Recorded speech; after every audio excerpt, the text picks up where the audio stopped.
Good afternoon. Thank you for joining me. I just wanted you guys to take a moment and imagine that you're in a foreign country. You go to sit down to have a meal, and the plate that's put in front of you has foods that you do not recognize. There are smells that are unfamiliar, textures that look unappetizing, and you're trying to communicate with the person that gave it to you. Hey, this is not what I ordered. And you kind of push the plate away a little bit. And they look at you confused and they're like, yeah, yeah. And they push the plate closer to you. And there's this back and forth of constantly saying, hey, look, this isn't what I wanted. I don't know what this is. And they start showing you, yeah, eat, and push the plate closer and closer. And you are feeling yourself getting frustrated. They're getting frustrated. And you go to do a giant hand gesture and your plate falls on the floor. We've just made a really big scene here. I want you to think of ABA, which is what we're going to talk about today, as the Rosetta Stone in this situation. Applied behavior analysis helps teach communication skills so that you can understand them and they can understand you. It teaches you the social norms of this environment. Oftentimes, children that have autism feel like they are in a world where they don't speak the same language as everybody around them. They don't understand the social cues of their community. Today, we're going to discuss first the history of ABA, next the training that's required to work in this field, and lastly, the controversy that surrounds ABA. ABA was first created in the 1960s, primarily for kids that have autism. Nowadays, that scope has spanned, and we provide services to people that have traumatic brain injuries as well as ADHD.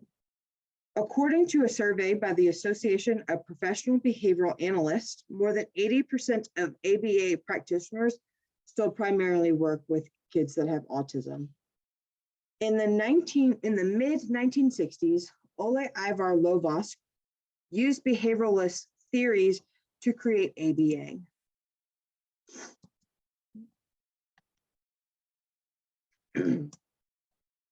Ivar Lovaas' goals for ABA were 1, to teach language and life skills, 2, to reduce self-injurious behaviors such as headbanging, lastly, to decrease stimming behaviors such as hand flapping. When it came to life skills, Ivar broke down things that we call in ABA task analysis.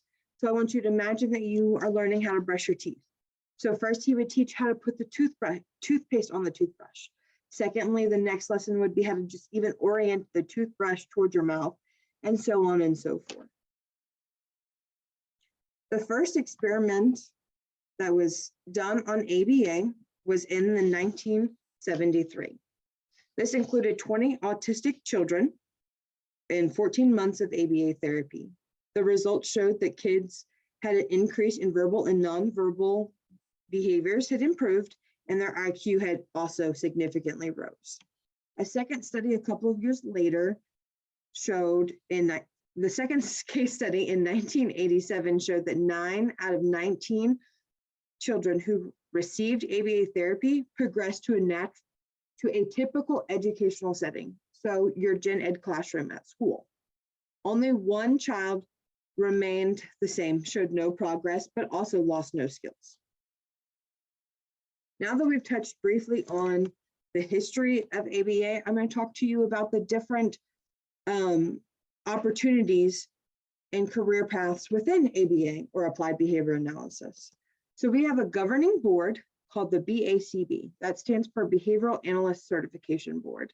They're a professional body that is responsible for certifying behavioral analysts. At the top of your career, you'll become what's called a BCBA, or a Board Certified Behavioral Analyst.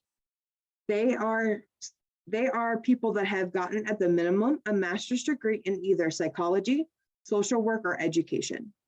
They also have done several hours of training just on behavioral analysis. The second position is right below them. That's a board certified assistant behavioral analyst.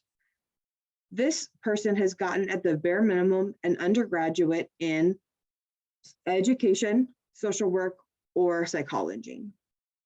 The last position that's available in this field is what I currently am, a registered behavioral technician.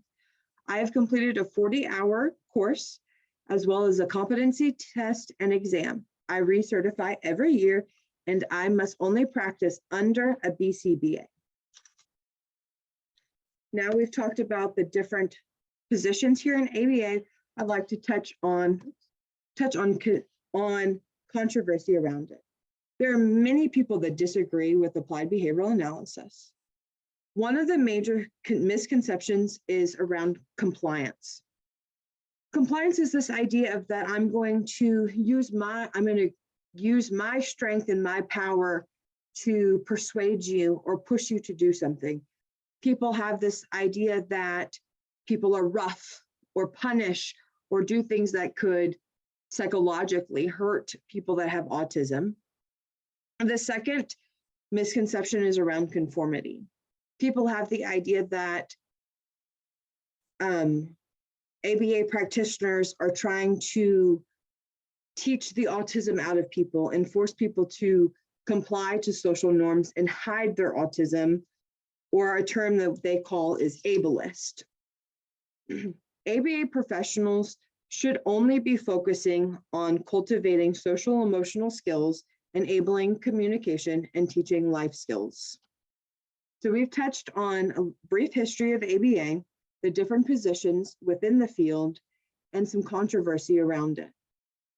I'd like to end with this idea. At its best, ABA is focused on skill development and to support the needs of the person that they serve.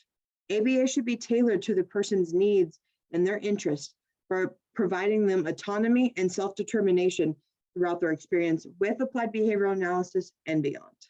Thank you.